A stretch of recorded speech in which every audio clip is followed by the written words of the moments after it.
అండి, ఈరోజు నేను మీకు సింపుల్ చికెన్ ఫ్రైని చేసి చూపించబోతున్నాను. దానికి కావాల్సిన ఐటమ్స్ ఏంటో చూద్దాం రండి. 1 స్పూన్ అల్లం వెల్లుల్లి పేస్ట్ తీసుకోవాలండి. 2 ఉల్లిపాయల్ని పొడుగ్గా కట్ చేసి పెట్టుకోవాలి.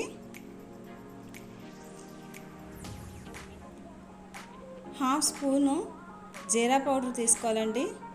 1 spoon dhania powder, 1 spoon chicken garam masala powder, 2 స్పూన్లు డ్రై రోస్ట్ చేసి పెట్టుకున్న కస్తూరి మేతి పౌడర్ అండి ఇది. కొన్ని పచ్చిమిరపకాయలు, కొద్దిగా కరివేపాకు, కొద్దిగా కొత్తిమీర, ఒక చెక్క నిమ్మకాయ. నేను ఇక్కడ 500 గ్రాములు బోన్లెస్ చికెన్ తీసుకున్నానండి. కొద్దిగా కారం,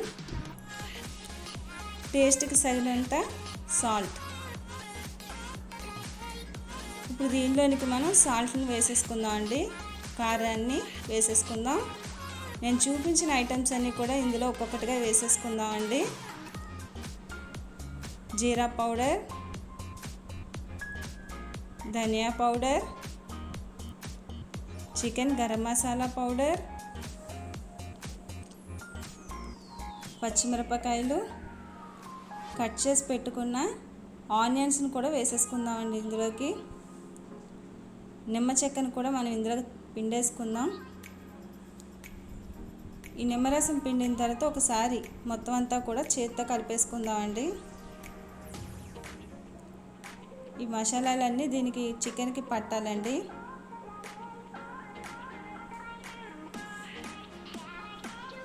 ఇప్పుడు దీనిలోనికి మనం డ్రై రోస్ట్ చేసి పెట్టుకున్న కస్తూరి మేతి పౌడర్ని కూడా యాడ్ చేసుకుందామండి. కస్తూరి మేతి పౌడర్ వేసుకోవడం వల్ల ఈ కర్రీకి మంచి టేస్ట్ అనేది వస్తుంది. ఈ విధంగా మొత్తం అంతా కలుపుకొని మనం ఒక 1/2 అవర్ పాటు మూత పెట్టి పక్కన ఉంచుకోవాలండి. 1/2 అవర్ అయిపోయిందండి. ఇప్పుడు స్టవ్ వెలిగించి ఒక పాన్ పెట్టుకుని 4 to 5 స్పూన్స్ ఆయిల్ వేసుకోవాలండి. ఆయిల్ హీట్ ఎక్కిన తర్వాత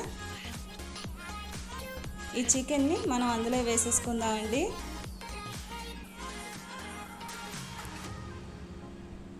ఒకసారి మొత్తం అంతా కూర కలిపేసుకుందాము. ఇది చాలా టేస్టీగా ఉంటుందండి. ఒకసారి మీరు అందరూ కూడా ట్రై చేయండి, తప్పకుండా మీ అందరికీ కూడా నచ్చుతుంది. మూత పెట్టేసుకుందామండి. మూత పెట్టి మనం ఒక 10 minutes కుక్ అవనిద్దాం. ఒకసారి చూద్దామండి. మరొకసారి తిప్పేసుకుందాం. ఇదంతా కూడా ఈ విధంగా మధ్య మధ్యలో మనం కలుపుకుంటూ ఉండాలండి. 10 minutes అయిందండి. మరొకసారి మూత తీసి చూద్దాం. చాలా వరకు అయిపోయిందండి కూర. ఇప్పుడు దీనిలోనికి మనం కరివేపాకును వేసుకుందామండి. కరివేపాకు లాస్ట్ వేసుకోవడం వల్ల కూరకి మంచి స్మెల్ పడుతుంది. అంతేనండి, చాలా టేస్టీగా ఎమ్మీగా ఉండే సింపుల్ చికెన్ ఫ్రై రెడీ అయినట్టే. ఇప్పుడు దీన్ని మనం సర్వింగ్ బౌల్లోకి తీసేసుకుందాం. ఇది ఫ్రైడ్ రైస్లోకి కానీ బగారా రైస్లోకి కానీ చాలా బాగుంటుందండి. కొత్తిమీరతో గార్నిష్ చేసేసుకుందాం. మీకు నచ్చిందా?